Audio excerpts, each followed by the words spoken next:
Have you ever done something really stupid at work to justify your position? As a new manager, do you feel that you need to work harder than anybody else? Do you feel that you have to always be on?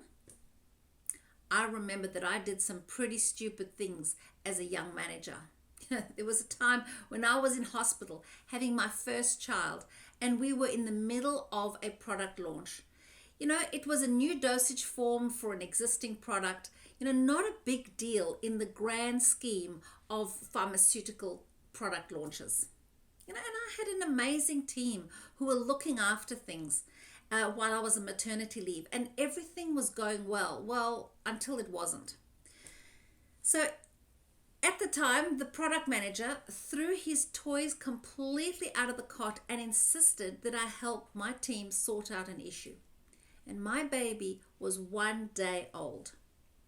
I did what I felt that I needed to do. I worked with my team to fix the problem. I dictated letters. I put out fires, all in the gaps when my baby was asleep. I felt that I was a good multitasker and I could do this. So I left the maternity hospital a few days later with a baby in one hand and my briefcase in the other. I just couldn't say no. I had no boundaries and I felt that I had to always be on. Notwithstanding that I had a great team, I just couldn't let go.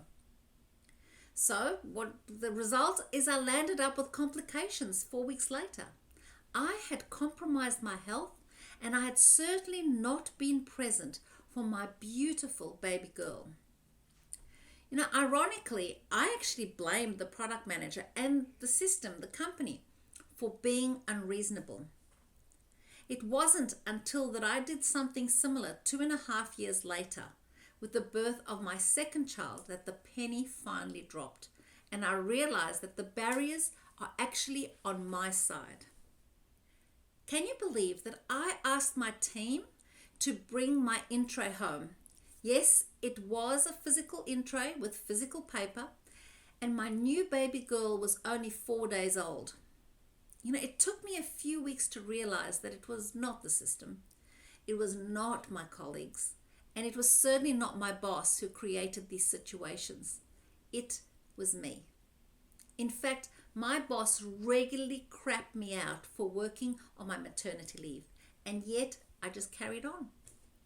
The lessons I learned from these two experiences made me realize that it was okay, and in fact, it was necessary to set boundaries.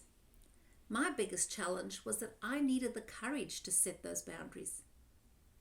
I needed the voice to speak up, and I realized that I had to work on building my confidence as a person so that I could show up as a leader. It's through these experiences and more like these and research that I did along the way that I developed the GrowthEQ Leadership Model that helps women leaders maintain and build a growth mindset and the emotional intelligence to achieve unshakable confidence. And we do this through inner fitness. Today, more than ever, we must take ownership of who we are so that we can lead our teams with greater impact. Right now, reach out for more information on how you can build and maintain your inner fitness and transform your leadership experience.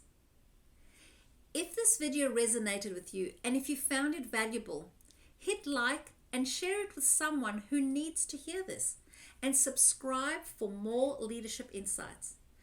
Don't just watch the video, take action today. Reach out for speaking engagements, workshops, leadership coaching. Just visit my website and let's connect.